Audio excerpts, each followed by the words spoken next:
Hi everyone, so today I'm doing my embroidery. I made some nice candles here. So I made 3 of these candles and I put essential oils in them. So this is the second one. I'm leaving them to harden. And I put bergamot in and lavender. So I did that, and then I'm also doing my embroidery today. This is my embroidery. So I did this leaf, I finished this one, and I'm going to do the stem going up here. I've got the tennis on in the background. But yeah, it's overcast today. I'm hoping we'll get some rain. It's much cooler than it's been the last week or so. So that's what I'm doing. Look at my African violet.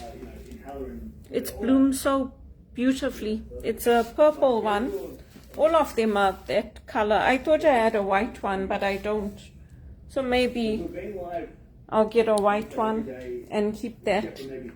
And yeah, that's what I did today. It doesn't take long. I get the 500-gram bag of the wax pellets, the beeswax pellets, and then I just put it in a jug with a pot with water underneath, and I boil that water and I let it melt. Then I pour it into these cups, and when the wax reaches 40 degrees, then I add in my essential oils. So I put in a teaspoon of the oil, whatever oil I'm using. I like to use bergamot because bergamot is good when you have underlying anger, any kind of depression. It's very uplifting, it's very citrusy. And I like to use lavender because lavender is very balancing on the emotions. So that's what I did, and I'm going to continue doing my embroidery. I'm very happy with how it's turning out. It's coming out nicely. I bought a whole bunch of the thread and I kept it. And again, these are skills that I learned in Zimbabwe and Africa. If I didn't learn them there, I don't think anybody would have taught me here. I would have had to have paid hundreds to go for embroidery classes or learn how to do this. So I learned from my grandmother, Cecilia Fernandez in Kwekwe, and she taught me how to embroider. And from my grandfather, I learned my business skills. All this thing that they're doing now with Klana and all of that, that was already being a best practice in Zimbabwe.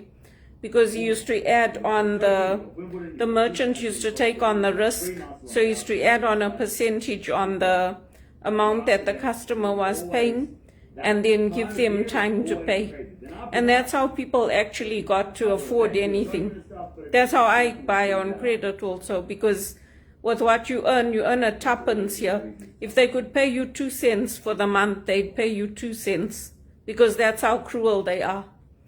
And I have $0 income right now. I'm a spiritual director, and so I can't apply for grants and things like that because I don't have a ministry where I'm feeding people or going out, but I do a lot in my home. I pray for people. I help in the church. So unfortunately, as an individual, people are not generous. They don't give you money like that when you are a spiritual director.